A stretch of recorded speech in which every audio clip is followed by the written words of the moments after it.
시청자 여러분 안녕하십니까? 뉴스데일리 베스트 민앵커입니다.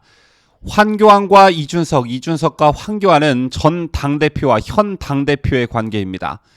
이준석 대표가 나이가 어리다, 황교안 대표가 나이가 많다, 이 문제를 떠나 당대표를 지난 사람으로서 이준석은 황교안 대표에게 최소한의 예의를 지켜야 맞는 것이죠. 그런데 오늘 이준석 대표가 황교안 전 대표의 인격을 모독하는 일이 있었습니다. 물론 쌍욕을 한 것은 아니지만 거의 쌍욕에 준하는 단어를 사용했는데요. 그한 황교안 전 대표는 지난 총선에서 부정선거가 있었다는 점을 TV토론회 등에서 지속적으로 제기해왔습니다. 이 과정에서 하태경 후보와 언쟁이 있었기도 했었죠. 하지만 이준석 대표는 이와 관련해 별다른 코멘트를 하지 않았습니다. 그리고 경선이 끝나고 황교안 전 대표가 경선 과정의 부정 의혹을 제기하자 일종의 반응을 나타낸 것인데요. 하지만 그 발언이 정도가 지나쳤다는 논란이 일고 있습니다. 이준석 대표는 한 라디오 방송에 출연해 황 전 대표의 주장과 관련해 독설 수준의 발언을 했습니다. 이 대표는 선거를 질 때마다 부정선거, 또 본인이 불리하다 싶으면 역선택이라며 이런 거 외치는 문화 자체가 사실 작년 총선 이후에 깃들었다, 이렇게 말했습니다. 여기서 부정선거 외에 역선택을 함께 언급한 것은 역선택을 주장하는 윤석열 캠프도 동시에 겨냥한 발언으로 볼 수 있는데요. 이준석 대표는 이것과는 단호하게 단절돼야 한다는 것이 제 생각이라며 당의 단합을 해치는 수준까지 이것이 이른다고 판단할 경우엔 엄격하게 징계하도록 하겠다고 말했습니다. 또 이 대표는 사전투표 논란에 대해서도 언급했습니다. 이 대표는 이 음모론 때문에 앞으로 보수진영 같은 경우에는 사전투표에 참여하지 않으려는 유권자들로 이미 표에서 상당한 손실을 안고 들어가게 돼 있다고 말했습니다.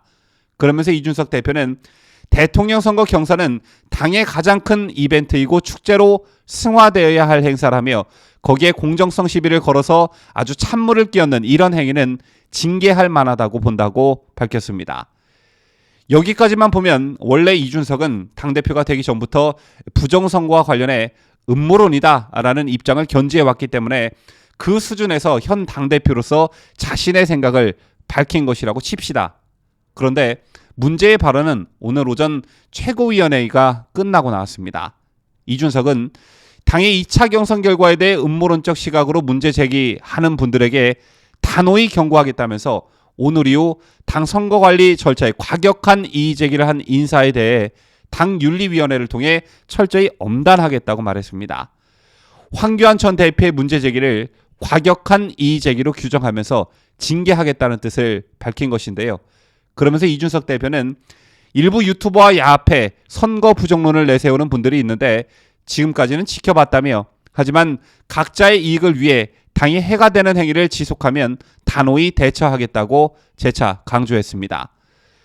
황교안 대표가 일부 부정선거를 밝히고 있는 유튜버와 야합했다고 말한 부분에 있어서는 이준석의 어떤 편협한 시각을 엿볼 수 있는데요. 이준석 대표는 또 최고위 직후 황 전 대표에 대한 취재진 질문에서도 진짜 이 정도면 부끄러운 줄 알아야 한다며 부정선거, 역선택 주장도 갈수록 수준이 낮아지는데 깊은 짜증을 느낀다고 말했습니다. 이 밖에도 언론에 보도된 바에 따르면 이준석 대표는 황교안 전 대표의 부정선거 의혹 제기에 대해 보수의 악성 종양 같은 문제라는 표현을 썼다고 하는데요. 이게 당의 동지이자 전임 당대표에게 할 소리인지 나가도 너무 나갔다는 생각이 듭니다. 이준석 대표는 대통령 선거 경선은 당의 가장 큰 이벤트이고 축제로 승화되어야 할 행사라고 말했습니다. 이 말은 100번 1000번 맞는 말이죠.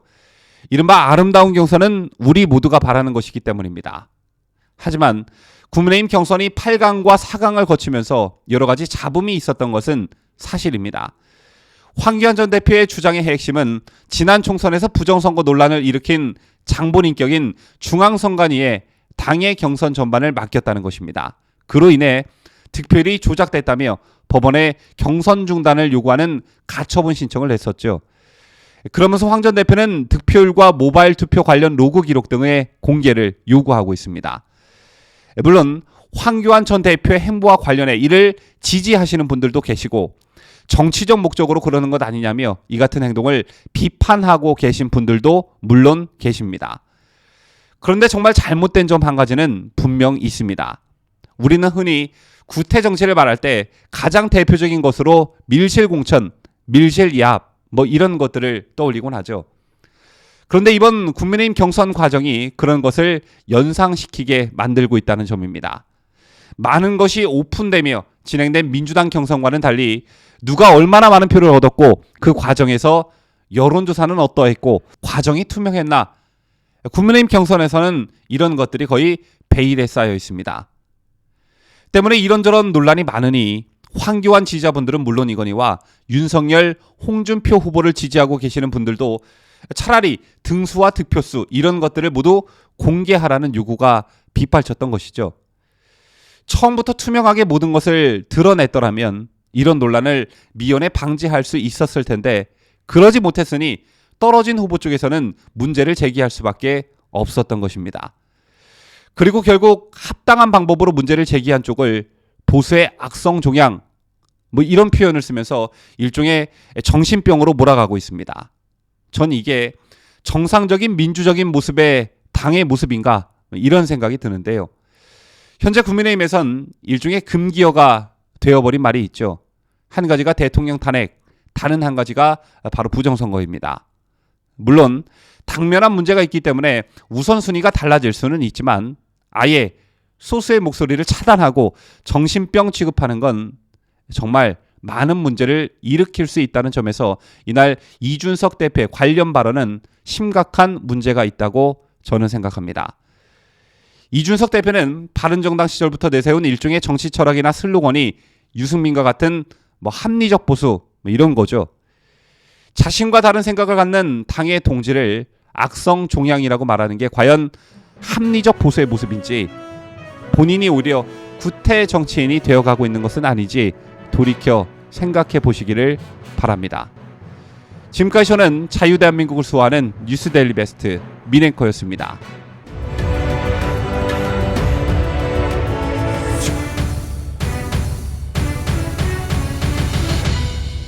함께해요. 뉴스데일리 베스트.